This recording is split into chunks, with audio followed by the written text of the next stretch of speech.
influence. There is demonic oppression, and then there is demon possession. You got to understand when you're dealing with demon oppression. Demon oppression is when a demon comes and it hits and it runs. But when you're dealing with demon possession, it's when a person has no control over who they are or what they do. I got some good news for the believer. The believer cannot be demon possessed because can't nobody pluck us out the Lord's hand. Jesus. But the believer can be demonically oppressed, and we can be oppressed because we open up gates, we open up doors that allow the devil to come in. When I came up in holiness, the old saints didn't hardly let us do nothing. They didn't want us watching TV. They called it the one-eyed devil because they believed that everything Pastor James had a spirit attached to it. Now we're dealing with a generation that's living as close to the edge as they can. And then like that song, don't push me because I'm close to the edge. I'm trying not to lose my head. Come on here. You got to understand that we're living in a season now.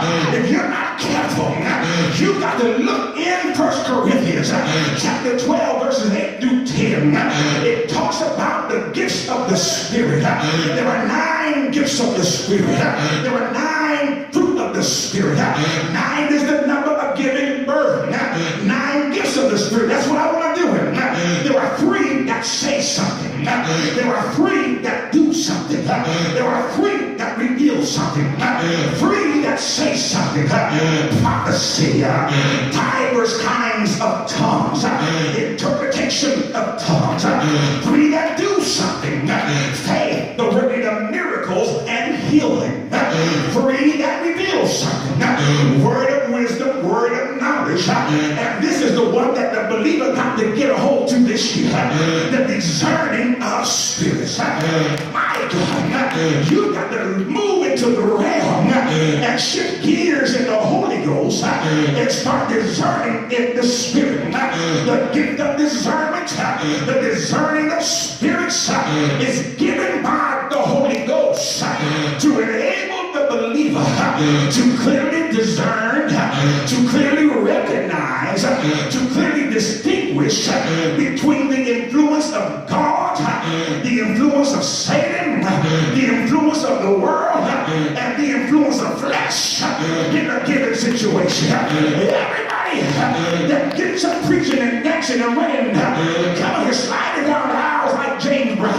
Everybody is not in the Spirit. There are some folk that's in the flesh. That's what the old folk call it. They're in the flesh. When you have a spirit of discernment, that's why I like the old mothers that were in the church in the time that I was growing up, because they weren't trying to look like Beyonce. They weren't trying to look like Christina Aguilera.